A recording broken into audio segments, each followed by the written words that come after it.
السلام علیکم دوستو، کیسے ہو آپ سب؟ میں ہوں عریج اور آپ ہیں اس وقت میرے یوٹیوب چینل عریج شاہ ناولز پہ۔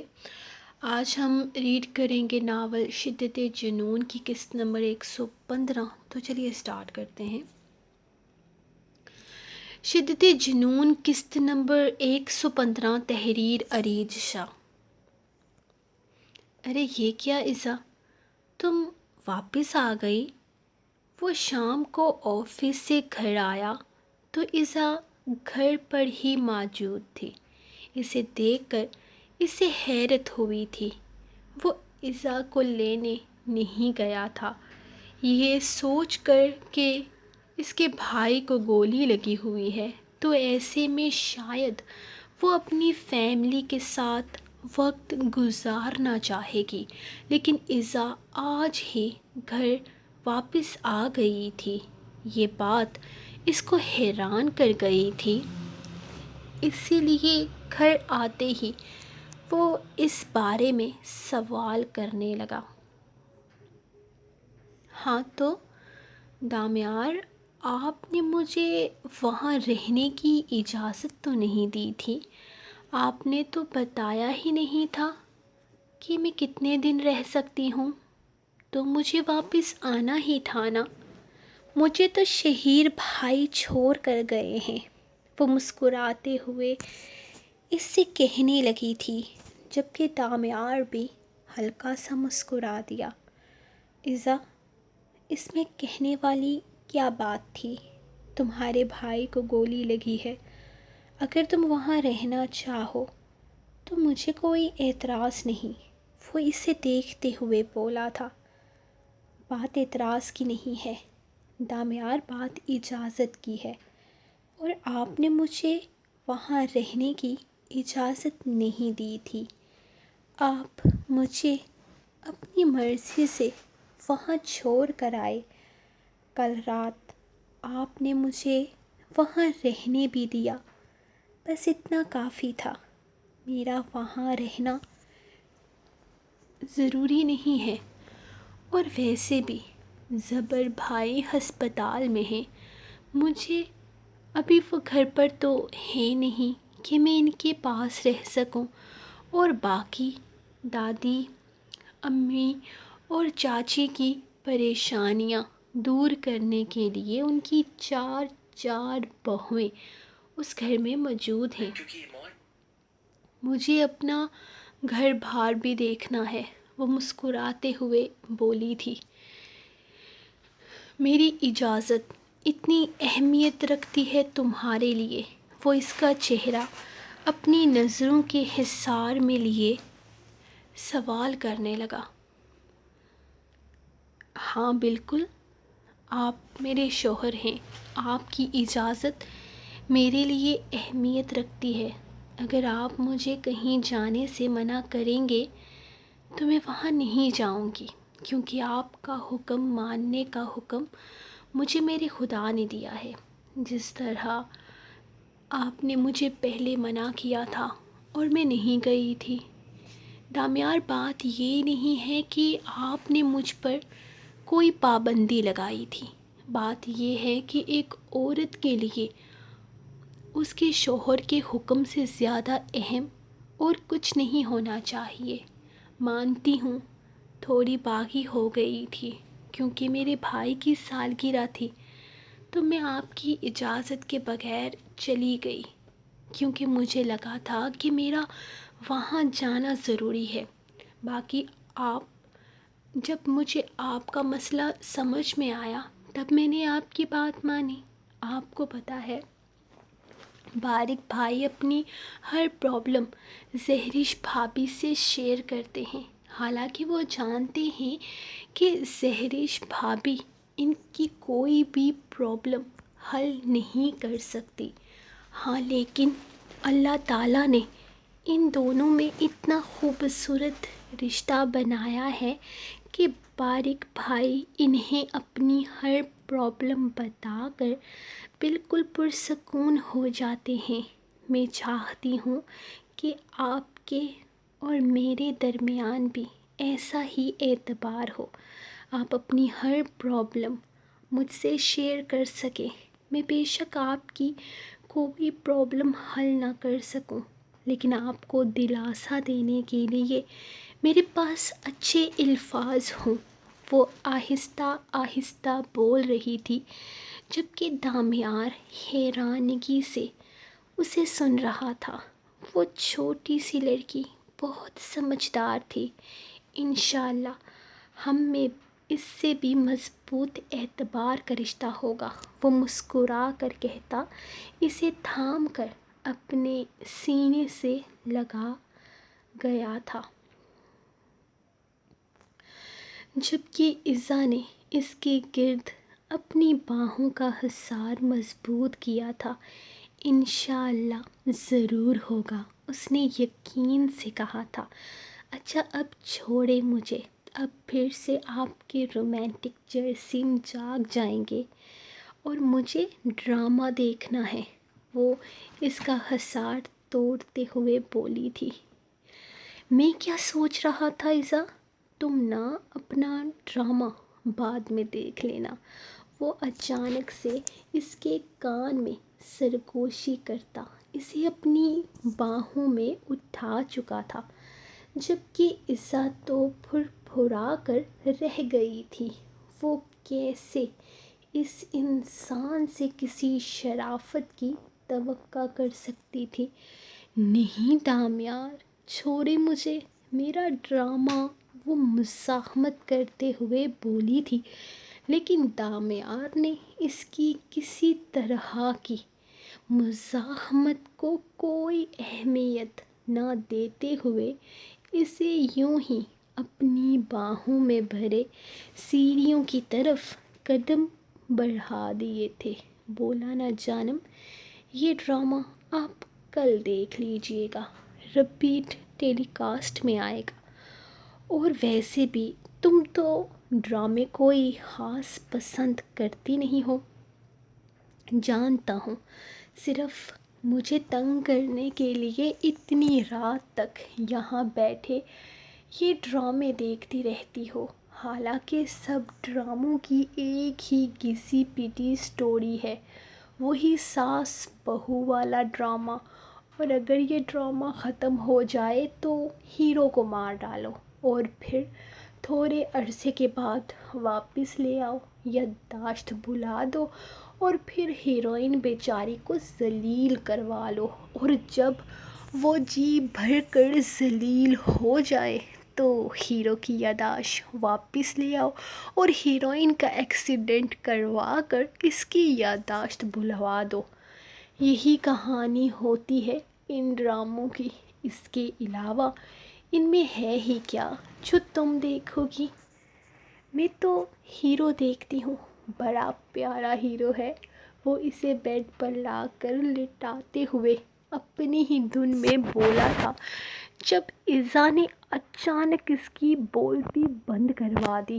کیا تمہیں وہ سڑا ہوا ہیرو پسند آیا ہے؟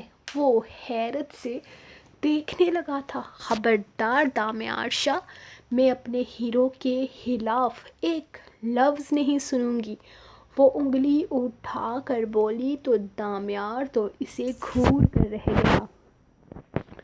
تمہیں کسی نے بتایا کہ شوہر کے علاوہ کسی غیر مرد کو اس نگاہ سے دیکھنا گناہ ہے؟ وہ صدمے سے بولا۔ ڈرامے کے ہیرو کو دیکھنے سے کچھ نہیں ہوتا، وہ ناک سے مکھی اڑاتے ہوئے بولی۔ کل سے مولویوں کے خطبے سنوں گا میں، وہ پکا عہد کرتے ہوئے اس کے چہرے پر جھکا تھا، جبکہ اس کی جلن پر عزا کھلکھلا کر اس کے سینے میں اپنا آپ چھپا گئی تھی۔ تمہیں سچ مچ میں وہ فضول سا ہیرو پسند ہے؟ اس کے چہرے پر جا بجا اپنے لبوں کا لمس چھوڑتا وہ اب تک بے یقینی کی کیفیت میں تھا۔ مجھے بس میرا ہی ہیرو پسند ہے، بے فکر رہیں۔ وہ ایک نظر اس کے چہرے کو دیکھتے ہوئے بولی تو دامیار کے چہرے پر دل فریب مسکراہٹ جگہ بنا گئی تھی۔ میں تمہیں ہیرو لگتا ہوں؟ وہ بڑی دلکشی سے مسکراتے ہوئے پوچھنے لگا۔ میں شاہ رخ خان کی بات کر رہی تھی۔ وہ منہ پر ہاتھ رکھ کر پھر سے کھلکھلاتے ہوئے بولی تو دامیار نے ایک جھٹکے سے اسے کھینچ کر اپنے قریب کیا تھا۔ بھار میں گئے تمہارے سارے ہیرو، ابھی نکالتا ہوں سارے ہیرو کا بھوت تمہارے اندر سے۔ وہ بری طرح سے اسے اپنی باہوں میں قید کرتا، اس پر جھکتے ہوئے اس کے ہوش اپنے انداز میں اڑاتا اسے پوری طرح سے خود میں قید کر گیا تھا، جبکہ ایزا بھی خود کو اس کے حوالے کرتی اس کی باہوں میں آ سمائی تھی۔ یار مجھ سے نہیں کھائی جاتی یہ دوائیاں، لے کر جاؤ یہاں سے۔ سارے منہ کا ذائقہ خراب ہوا پڑا ہے ان میڈیسنز کو کھاتے ہوئے، ان کی ضرورت نہیں ہے، میں ان کے بغیر ہی ٹھیک ہو جاؤں گا۔ وہ نرس کو دیکھتے ہوئے بولا جب شنایا کمرے کے اندر داخل ہوئی۔ اس کے ساتھ بارک بھی تھا۔ یہ میڈیسن نہیں کھاؤ گے تو ٹھیک نہیں ہوگے تمہارے زخم جلدی نہیں بھریں گے، یہ بہت ضروری ہے تمہارے لیے، اسی لیے تمہیں یہ دی جا رہی ہیں، ورنہ ڈاکٹر پاگل تو نہیں ہے جو تمہیں فضول میں دوائیاں کھلائیں گے۔ وہ اندر داخل ہوتے ہوئے اسے ڈانٹتے ہوئے بولا تھا۔ میڈیسن کھانے میں وہ شروع سے اس طرح کے نخرے دکھاتا رہتا تھا۔ بھائی مجھ سے نہیں کھائی جاتی یہ دوائیاں، حالت دیکھیں ان کی، میں ایسے ہی ٹھیک ہو جاؤں گا بغیر یہ سب کچھ کھائے۔ ان کا ذائقہ چیک کریں، آپ کو پتہ چلے۔ میں نہیں کھا سکتا انہیں، وہ صاف انکار کرتے ہوئے بولا۔ کیا ہوا، یہ میڈیسن بہت کڑوی ہے کیا؟ شنایا نے پریشانی سے اس کے پاس پڑی دوائی اٹھاتے ہوئے دیکھا تھا۔ دوائی کڑوی تو ہوتی ہی ہے نا، تبھی تو اثر کرتی ہے، نرس نے شنایا کو دیکھتے ہوئے کہا تھا، جس پر وہ صرف مایوسی سے ہاں میں سر ہلا گئی تھی۔ نرس بھی ٹھیک کہہ رہی تھی، یہ میڈیسن اس کے لیے بہت ضروری تھی، جسے وہ کھانے سے صاف انکار کر رہا تھا۔ آپ فکر نہ کریں، میں انہیں کھلا دوں گی، میرے ہاتھ میں بہت مٹھاس ہے۔ اس دن زبر آپ کہہ رہے تھے نا کہ میں چائے میں چینی ڈالنا بھول گئی، لیکن میرے ہاتھ میں اتنی مٹھاس ہے کہ چائے خود بخود میٹھی ہو گئی، تو میں آپ کو اپنے ہاتھ سے یہ میڈیسن کھلاؤں گی تو یہ میڈیسن بھی میٹھی ہو جائے گی۔ وہ مسکراتے ہوئے اس سے کہہ رہی تھی۔ زبر نے ایک نظر نرس کو اور دوسری نظر بارک کی طرف دیکھا تھا، جو دونوں سر جھکائے مسکرانے میں مصروف تھے۔ شنایا تمہیں میں نے یہ بھی تو کہا تھا کہ پرسنل باتیں جو ہم دونوں کے بیچ کی ہیں وہ کسی کے سامنے نہیں کرنی، اس نے اسے دیکھتے ہوئے کہا تھا۔ ہاں آپ نے یہ بھی کہا تھا، لیکن یہ میڈیسنز کھانا آپ کے لیے بہت ضروری ہے۔ میں آپ کو میٹھے میٹھے ہاتھوں سے یہ میڈیسن کھلاؤں گی تو یہ بھی میٹھی ہو جائے گی۔ چلیں اب آپ اپنا منہ کھولیں۔ وہ اس کے پاس آتے ہوئے زبردستی اسے دوائی کھلانے لگی تھی، جبکہ وہ بنا کچھ بولے منہ کھول چکا تھا۔ میٹھی ہے نا؟ بارک نے اچانک سے پوچھا تو اس نے گھور کر بارک کو دیکھا تھا، جو اس کی حالت کے مزے لے رہا تھا۔ بہت میٹھی ہے، اس نے دانت پیس کر کہا تو بارک اپنا کہکا روکنے کے لیے اپنے لبوں پر ہاتھ رکھ گیا تھا۔ وہ بڑی مشکل سے خود کو کنٹرول کرنے کی کوشش کر رہا تھا، جبکہ اس نے گھور کر بارک کو دیکھا تھا، لیکن اس کی گھوڑی کا اثر نہ لیتے ہوئے اس نے چھت پھاڑ کہکا لگایا، کیا ہوا بارک بھیا، آپ کو کوئی جوک یاد آ گیا کیا؟ وہ ایکسائٹیڈ سی ہو کر اس سے پوچھنے لگی۔ نہیں بچے، میرے سامنے پوری کارٹونز کی سیریز چل رہی ہے، تم کھلاؤ اپنے میٹھے میٹھے ہاتھوں سے اسے میڈیسنز، میں ذرا اپنا کام نپٹا کر آتا ہوں۔ وہ ان لوگوں کو ان کے حال پر چھوڑتا خود وہاں سے نکل چکا تھا۔ اسے زبر کے ڈسچارج پیپرز بھی تیار کروانے تھے، کیونکہ اب ہسپتال کے ماحول میں رہتے رہتے وہ کافی زیادہ چڑچڑا ہوتا جا رہا تھا۔ اسے حیرت تھی کہ وہ شنایا کو کیسے برداشت کر لیتا تھا، کیونکہ جس طرح کی سخت اور غوسیلی طبیعت اس کی تھی، وہ اکثر اس سے بھی لڑ جایا کرتا تھا، اور یہاں شنایا کیا سے کیا کر جاتی تھی اور وہ ہر چیز کو خاموشی سے سہ لیتا تھا۔ خیر اتنا تو وہ بھی سمجھتا ہی تھا کہ اس کی محبت اس کے راستے میں آ رہی ہے۔ شنایا کی حرکتیں جہاں بہت کیوٹ تھی، وہیں زبر جیسا بندہ انہیں برداشت کرنے کی کنڈیشن میں ہرگز نہیں تھا۔ ہاں لیکن وہ زبر کے لیے خوش تھا، اسے اس کے لیول کی بندی ملی تھی۔ وہ دونوں ایک دوسرے کے لیے پرفیکٹ تھے، ایک دوسرے میں ہی لگے رہتے تھے۔ ان کا کپل بہت مزیدار تھا، بلکہ ان کے گھر کی رونق تھا۔ وہ بیڈ سے اپنے کپڑے اٹھا رہا تھا جب اس نے عروش کو دیکھا کہ وہ کسی گہری سوچ میں تھی۔ کیا ہوا عروش؟ کس سوچ میں گم ہو تم؟ کیا کوئی پریشانی ہے؟ تمہیں تو مجھ سے شیئر کرو۔ وہ نہانے جا رہا تھا جب اس کے پاس آ کر اس سے پوچھنے لگا۔ نہیں، کچھ نہیں، بس سوچ رہی تھی کہ یہ دامیار بھائی اور دادی، میرا مطلب ہے ان دونوں کا رشتہ مجھے سمجھ میں نہیں آ رہا شہیر۔ دامیار بھائی اس دن کس بات کی معافی مانگ رہے تھے اور اتنا زیادہ کیوں رو رہے تھے؟ مجھے کچھ بھی سمجھ نہیں آیا، اور آپ لوگوں نے مجھے اس بارے میں کچھ بتایا بھی نہیں ہے۔ مجھے تو بس یہی پتہ ہے کہ دامیار بھائی نے ایزا سے زبردستی شادی کی ہے۔ اس کے علاوہ بھی آپ لوگوں کا دامیار بھائی سے کوئی رشتہ ہے کیا؟ وہ پریشانی سے پوچھنے لگی تھی، جبکہ شہیر کو یہاں اپنی غیر ذمہ داری کا شدت سے احساس ہوا تھا۔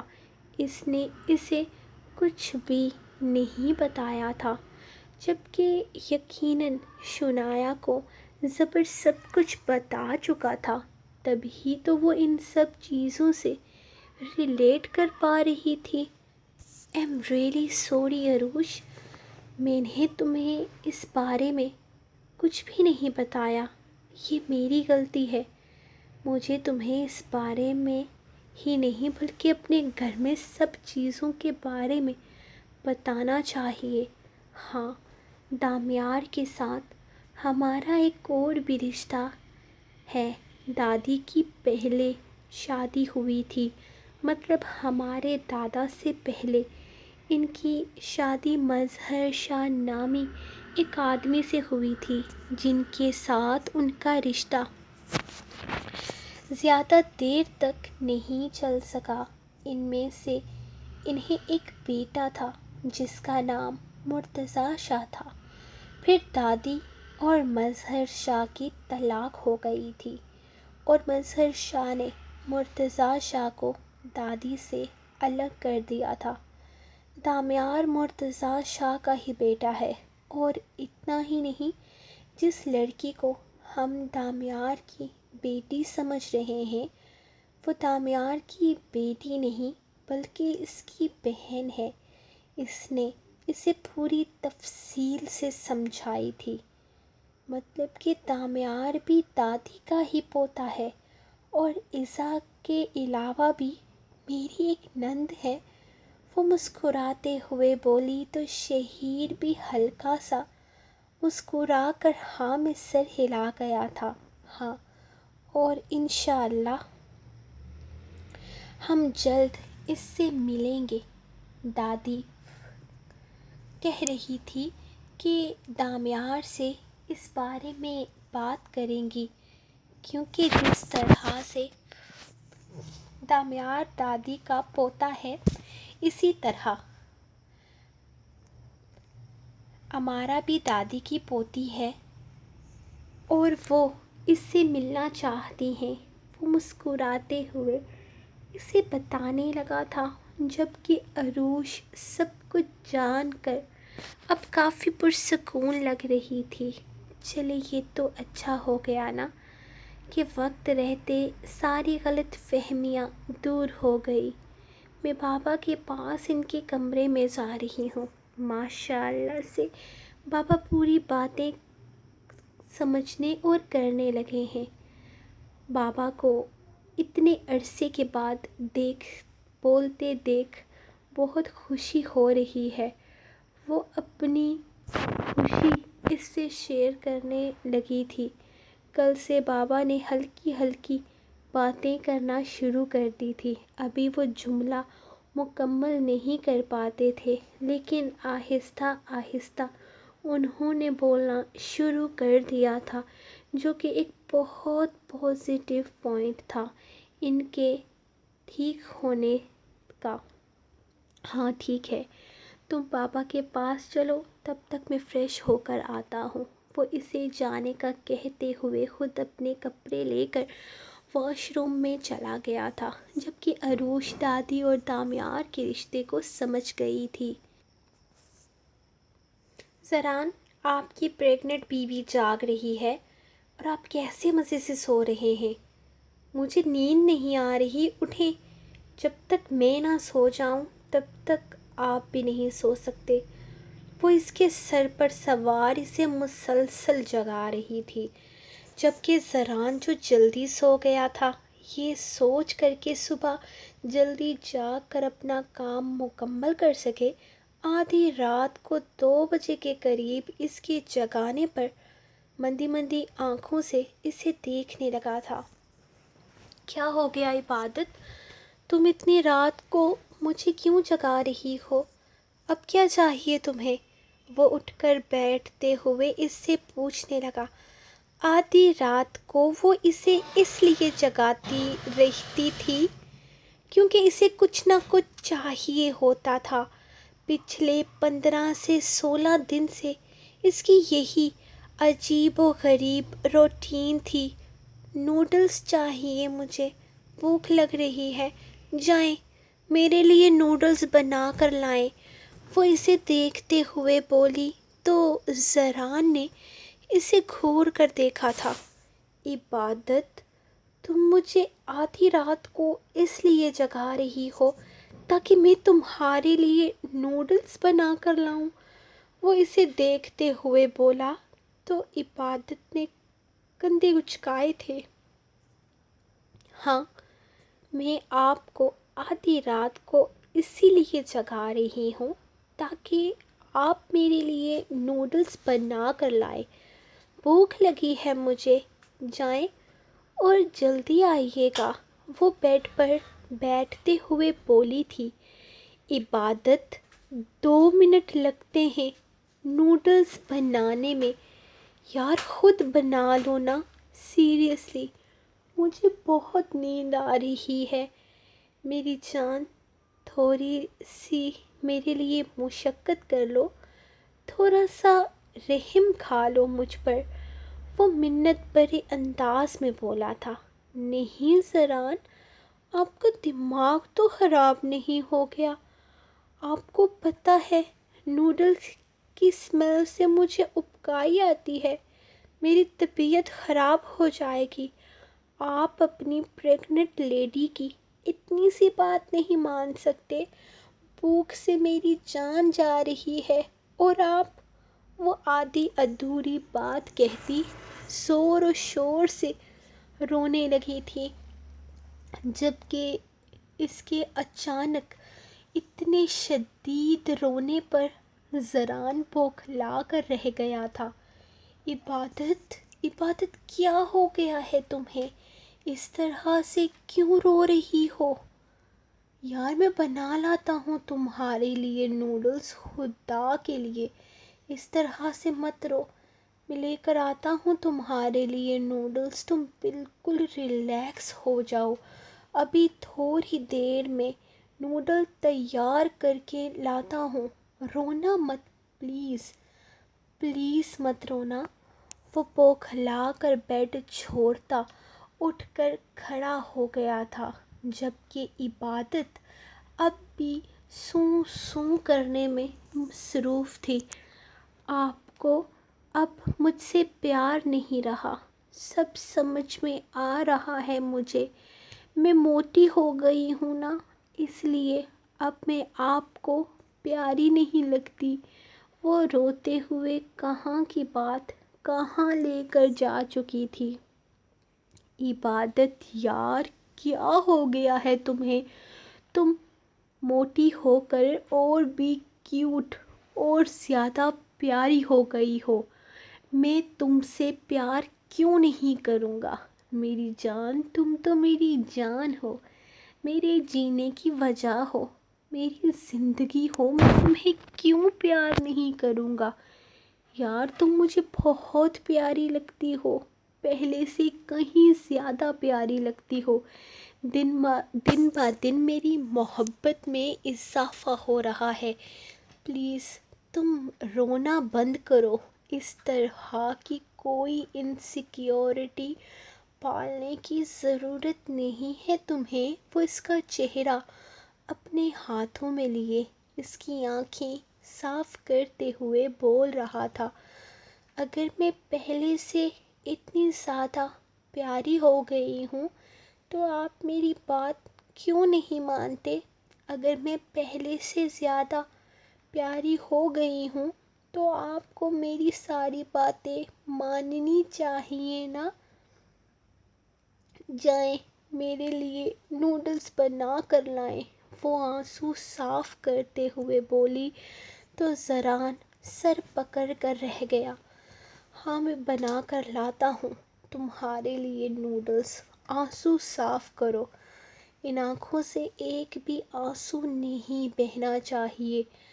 وہ اس کی آنکھیں صاف کرتا خود کمرے سے نکل گیا تھا، جبکہ عبادت اس کے کمرے سے نکلتے ہی شرارتی سے انداز میں مسکراتے ہوئے ٹی وی آن کر کے بیڈ پر لیٹ گئی تھی، اور اب اسے اپنے نوڈلز کے آنے کا انتظار تھا۔ وہ جلدی جلدی ہاتھ چلاتے ہوئے عبادت کے لیے نوڈلز بنا رہا تھا۔ اسے ڈر تھا کہ وہ وہیں کمرے میں بیٹھ کر رو نہ رہی ہو۔ سب کچھ اپنی جگہ ٹھیک تھا، لیکن وہ عبادت کی آنکھوں میں آنسو نہیں دیکھ سکتا تھا۔ اس کے آنسو دیکھتے ہوئے اس کی جان جاتی تھی، اس لیے وہ جلدی جلدی اس کے لیے اچھے سے نوڈلز تیار کرنے کی کوشش کر رہا تھا، اور نوڈلز کے ساتھ ساتھ وہ اس کے لیے دودھ بھی گرم کر چکا تھا، جو اس کی ہیلتھ کے لیے کافی اچھا تھا۔ ویسے وہ دودھ پینے میں کافی مستی کرتی تھی، لیکن یہ سوچ کر کہ اس کے ہونے والے بیبی کے لیے یہ دودھ بہت اچھا ہے، وہ پی لیتی تھی۔ وکیل صاحب، یہ کیا ہو رہا ہے؟ بارق جو کمرے میں پانی نہ ہونے کی وجہ سے پانی کا جگ لے کر کچن میں آیا تھا، اسے جلدی جلدی کچن میں کام کرتے دیکھ حیرانگی سے پوچھنے لگا، آج کل اس کے سارے بھائی اسے جھٹکے دینے میں لگے ہوئے تھے۔ ایک وہ شہیر تھا جو ضرورت سے زیادہ ذمہ دار ہو گیا تھا، دوسری طرف سے وہ زبر تھا جو اپنے غصے کو کنٹرول کرتے ہوئے اپنی بیوی کی ہر بات مان رہا تھا، اور یہاں زران صاحب تو مکمل زن مرید بنے ہوئے تھے۔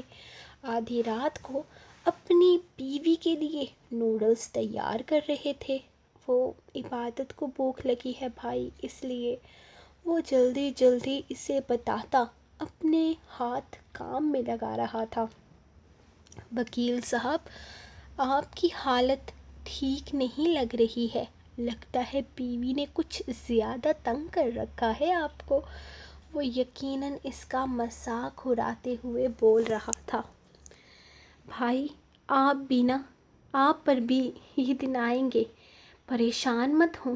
آج جن حالات کو میں فیس کر رہا ہوں، بہت جلد وہی حالات آپ کو بھی دیکھنے کے لیے ملیں گے، اس لیے آپ کو بھی زیادہ خوش ہونے کی ضرورت نہیں ہے۔ وہ فوراً سے اسے بھی آنے والے حالات سے الرٹ کرنے لگا۔ مجھ پر لاکھ برے حالات آئیں زران، لیکن یقین کرو میری بیوی مجھ سے آدھی رات کو کھانا ہرگز نہیں بنوانے والی، وہ پورے یقین سے بولا تھا۔ خیر وہ تو وقت اور حالات بتائیں گے، فی الحال مجھے اپنی بیوی کے لیے کھانا تیار کرنا ہے۔ جب کہ وہ بولا، منہ بنا کر بولا، جب کہ بارک اسے مزید نہ تنگ کرتے ہوئے اس کا راستہ چھوڑ چکا تھا، جب کہ وہ نوڈلز کا باؤل اور دودھ کا گلاس لے کر اوپر چلا گیا تھا۔ وکیل صاحب کے حالات تو بہت خراب ہیں، مجھے بھی اپنی بیوی سے قسمیں وعدے لے لینے چاہئیں، یہ نہ ہو کہ کل کو مجھ پر بھی اس طرح کے حالات آئیں۔ اور زبر کیا کہہ رہا تھا کہ شنایا نے اس سے کوئی ایگریمنٹ سائن کروایا ہے، ایسا ہی ایک ایگریمنٹ میں بھی زہر سے سائن کروا لیتا ہوں کہ آنے والے وقت میں جو بھی ہو، کم سے کم وہ مجھے کچن میں آدھی رات کو بھیج کر مجھ سے کھانا نہ بنوائے۔ ابھی وقت ہے بارک بابو، اپنا انتظام کر لو، یہ نہ ہو کہ یہ تینوں مل کر بعد میں میری درگت بنا دیں۔ وہ سوچتے ہوئے پانی لے کر کمرے میں چلا گیا تھا۔ ہاں، لیکن اسے اپنے بھائیوں کی حالت دیکھ کر مزہ آ رہا تھا، اور اسے یقین تھا کہ زران اس کی باری کا انتظار کر رہا ہے تاکہ اس سے بدلے لے سکے، لیکن وہ اپنے آپ پر اس طرح کے حالات نہیں آنے دینے والا تھا۔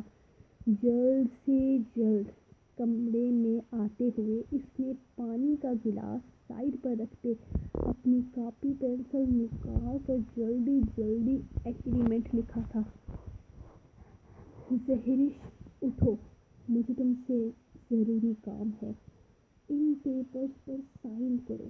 وہ اسے زبردستی جگا کر اس کے سامنے پیپر رکھ چکا تھا، جبکہ وہ حیرت سے پیپرز کو دیکھ رہی تھی، اور پھر دوسری نظر وہ آدھی بند ہوئی آنکھوں سے بارک پر ڈال رہی تھی جو اس وقت اسے بالکل پاگل لگ رہا تھا۔ آپ آدھی رات کو مجھ سے میری کوئی پراپرٹی سائن کروانے والے ہیں؟ بارک، میرے پاس کچھ نہیں ہے، آپ کو مجھ سے کچھ نہیں مل سکتا، مجھے سونے دیں۔ وہ اس سے گال تھپتھپاتے ہوئے واپس آنکھیں موند رہی تھی، جبکہ وہ ایک جھٹکے میں اسے واپس سیدھا کرتا ہوا پیپرز اس کے سامنے کرنے لگا تھا۔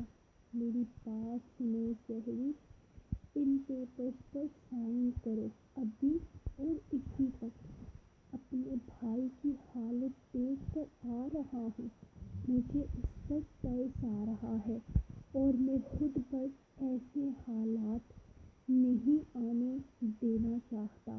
ان پیپرز پر لکھا ہے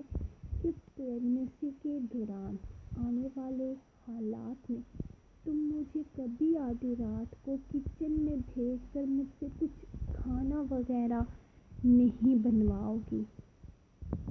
چلو شاباش، جلدی سے سائن کرو ان پر۔ اسے پیپرز کا اصل مطلب سمجھاتے ہوئے وہ بولا تو زہرش نے ایک نظر اپنی نیند خراب ہونے پر اسے گھورا تھا اور پھر پیپر اور پین چھین کر جلدی جلدی اس پر سائن کرتے ہوئے واپس کیا۔ اب سونے دے مجھے، خبردار جو اب آپ نے مجھے جگایا۔ وہ خود پر کمبل کھینچ کر اسے پیچھے ہٹاتی آنکھیں بند کر چکی تھی، جبکہ اب کی دفعہ بارق نے اسے بالکل تنگ نہیں کیا تھا۔ اس کا کام ہو چکا تھا، اسے بھلا اور کیا چاہیے تھا؟ اس نے وہ پیپر سنبھال کر اپنے ضروری کاغذات میں رکھ دیا تھا۔ زران کی حالت دیکھتے ہوئے وہ ان پیپرز پر ہرگز کوئی رسک نہیں لینے والا تھا۔ ہاں، لیکن آنے والے وقت سے وہ بالکل بے فکر ہو گیا تھا۔ اب اسے کوئی ٹینشن نہیں تھی۔ اتنا ٹائم لگتا ہے چھوٹے سے نوڈلز کا پیکٹ بناتے ہوئے؟ اس نے گھور کر زران کو دیکھا تھا، جو اتنی دیر سے گیا ہوا تھا اور اب واپس آ رہا تھا۔ سوری جانم، وہ تھوڑا وقت لگ گیا۔ دراصل مجھے نوڈلز بنانا آتا نہیں تھا تو میں نے یوٹیوب سے دیکھ کر بنایا ہے۔ وہ اسے دیکھتے ہوئے بتانے لگا، جبکہ وہ حیرت سے منہ کھولے اسے دیکھنے لگی۔ کیا آپ کو نوڈلز بنانا نہیں آتے؟ واہ واہ وکیل صاحب، آپ تو ایک دم نکمے نکلے۔ آپ کو تو کچھ آتا جاتا ہی نہیں ہے۔ وکیل کس عقل کے اندھے نے بنایا آپ کو؟ وہ حیرت سے منہ کھولے سوال کر رہی تھی، جبکہ زران کو اپنی ڈگری پر شک ہوا تھا۔ عبادت وکیل، مجھے میری قابلیت نے بنایا ہے، پڑھائی لکھائی نے، کام نے، میرے فوکس نے، میری ڈگری نے۔ ان سب چیزوں کا کھانے پکانے سے کوئی لینا دینا نہیں ہوتا۔ وہ اسے یقین دلاتے ہوئے بولا تھا۔ ایسے کیسے لینا دینا نہیں ہوتا؟ ہوتا ہے، تعلق بالکل ہوتا ہے، بہت گہرا تعلق ہوتا ہے۔ مجھے دیکھیں، میں وکیل بھی ہوں اور بہت اچھی کک بھی ہوں، اور ویسے بھی نوڈلز سیکھنے کی ضرورت نہیں پڑتی۔ بس پانی ڈالو، مسالہ ڈالو، بوائل کرو اور لے کر آؤ۔ اس میں کون سی سائنس لگتی ہے جو آپ نے یوٹیوب پر 20 منٹ برباد کر دیے؟ وہ تو آج ایک ایک منٹ کا حساب کر رہی تھی۔ ہاں، یہی سیکھ رہا تھا کہ میں نوڈلز ڈالنا ہے، مسالہ ڈالنا ہے، بوائل کرنا ہے اور آ جانا ہے۔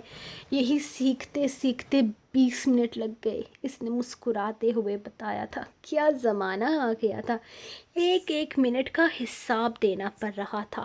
چلیں چھوڑیں، معاف کیا آپ کو، نوڈلز مزے کے بنائے ہیں آپ نے۔ چلیں اب فلم لگائیں۔ وہ اسے ٹی وی کی طرف متوجہ کرتے ہوئے ریموٹ اس کے ہاتھ میں دے چکی تھی۔ ٹی وی پہلے سے آن تھا، یعنی کہ وہ چاہتی تھی کہ وہ اس کے ساتھ آدھی رات کو فلم دیکھے۔ عبادت، وہ دراصل تمہیں نہیں لگتا کہ کافی زیادہ رات ہو گئی ہے، ہمیں سونا چاہیے؟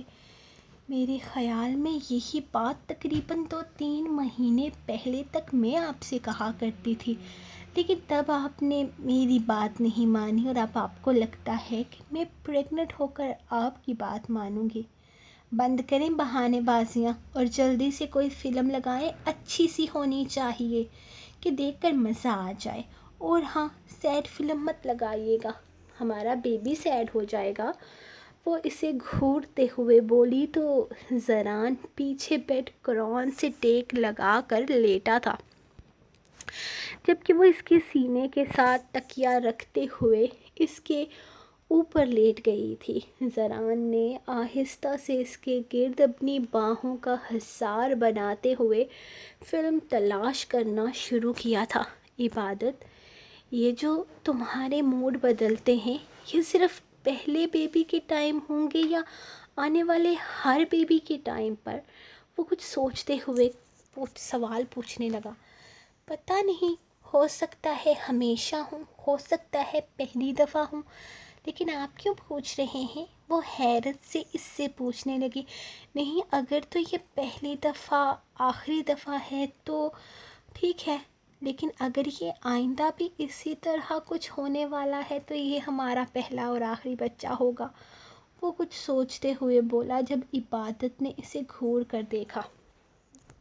مطلب آپ مجھ سے پہلی ہی دفعہ اتنے تنگ آ چکے ہیں کہ اب آپ سیکنڈ بیبی کی پلاننگ ہی نہیں کریں گے، وہ غصہ دکھاتے ہوئے بولی تھی، جبکہ زران اب اپنی بات کر کے پچھتایا تھا، کیونکہ اب وہ جانتا تھا کہ وہ ساری رات اسے اسی غلط فہمی سے نکالنے میں گزار دے گا کہ وہ اس کے پل پر بدلتے موڈ سے خوش نہیں ہے، اور وہ ساری رات اسے نہیں سمجھنے والی تھی۔ اب اس کی ساری رات بینڈ بجنے والی تھی اور اسے اپنی بات سمجھانے میں کبھی کامیاب نہیں ہو سکتا تھا۔ بے شک وہ پاکستان کا کامیاب ترین وکیل تھا، لیکن اپنی بیوی کے سامنے اس کی وکالت فیل تھی۔ سو گائز، یہ تھی آپ لوگوں کی آج کی ایپیسوڈ۔ کل کی ایپیسوڈ پہ اتنے کم لائک آئے کہ میرا دل توڑ دیا آپ لوگوں نے۔ جو لوگ پڑھتے ہیں کم سے کم لائک تو کر ہی سکتے ہیں، پتہ نہیں کیا جاتا ہے لائک کرنے میں، سمجھ نہیں آتا ہے۔ میں ملوں گی آپ کو نیکسٹ ایپیسوڈ میں، تب تک کے لیے اپنی ڈائٹ کو دیں اجازت اور دعاؤں میں یاد رکھیے۔ اللہ حافظ۔